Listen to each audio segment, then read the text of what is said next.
Մտքեր տարող քարտերի վերլուծությունների մասին, որի պատճառով TikTok-ում ինձ ուղղակի hate կանեն։ Չի կարելի դիմել տարող քարտերին, երբ որ գտնվում ես հոգեպես անհավասարակշիռ վիճակում։ Քարտերը մեզ հետ խոսում են սիմվոլների լեզվով ու դրանք մենք պետք է կարողանանք վերլուծել ինքնուրույն։ Իսկ եթե տարոլոգը կամ դիմորդը գտնվում է նյարդայնացած էմոցիոնալ վիճակում, վերլուծությունը կանցնի ուղղակի հիմնվելով այդ վախերի էմոցիաների վրա ու չի տա նորմալ արդյունք։ Որպես էզոտերիկ ես հավատում եմ իհարկե նավսերին, սևմոգությանը, բայց դրանք այդքան տարածված չեն։ Շատ թանկ արժեք ունեն ու հավատացեք ձեր հարևանը կամ գործընկերը փող չունի ձեր վրա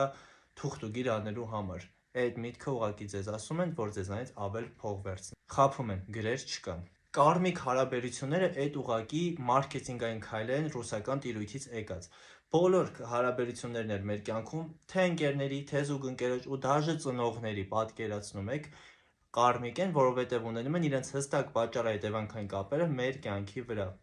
Ինչ որ առանձնահատուկ բան չկա ձեր զույգի մեջ, դուք չեք տարբերվում մյուսներից։ Այդ ամենը հնարել են, որ ձեզ տան առանձնահատուկ լինելու զգացում ու ավել փող վերցնեն ձեզանից։ Վիդեոներում երևացող մոմերը, խունկերը ու արձանները կրում են զուտ վիզուալ էֆեկտ, որովհետև շատերի մոտ դրանք ստեղծում են